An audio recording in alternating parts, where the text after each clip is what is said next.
power, athleticism and an attacking mindset, the Williams sisters raised the bar on court and brought diverse appeal off it. As Serena Williams stood 2 wins away from one of the ultimate achievements in her sport, it all seemed to be falling apart.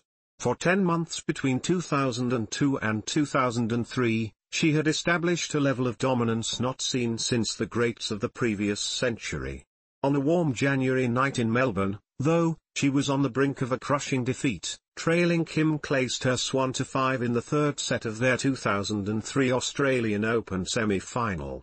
But Williams had won 3 Grand Slam tournaments in a row for a reason.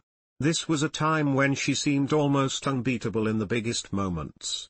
Defeat was one mistake away, but she eradicated all unforced errors from her game as Clijsters cowered.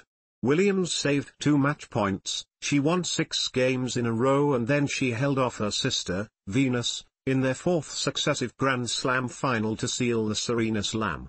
It was a classic Serena Williams moment, scrapping until the death, a mentality that has defined her career and driven her success.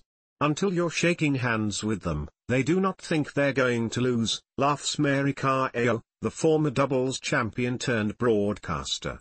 They really don't believe it. And that, I think, was a thing that the other players in the locker room really felt. You can have a set and a break lead on me, but do you really think you're going to beat me? With constant demonstrations of her physical and mental fortitude, Williams changed the face of the sport alongside her sister, setting the bar in the sky and forcing the world to try to keep up. For much of the early years of the Williams story, the younger sister was an afterthought.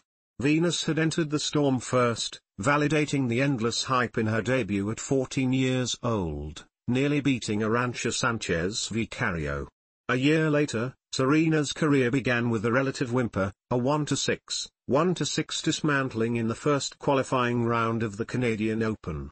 When Richard Williams warned that Serena would be even better, few listened.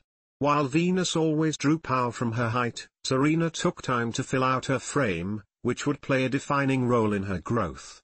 In lieu of Venus's range, she learned how to drag opponents off the court with sharp angles, to smartly construct attacking points and, when all else failed, to hustle until the end. In 1999, aged 17, she truly began to harness her power, which combined with her knew for destructive consequences.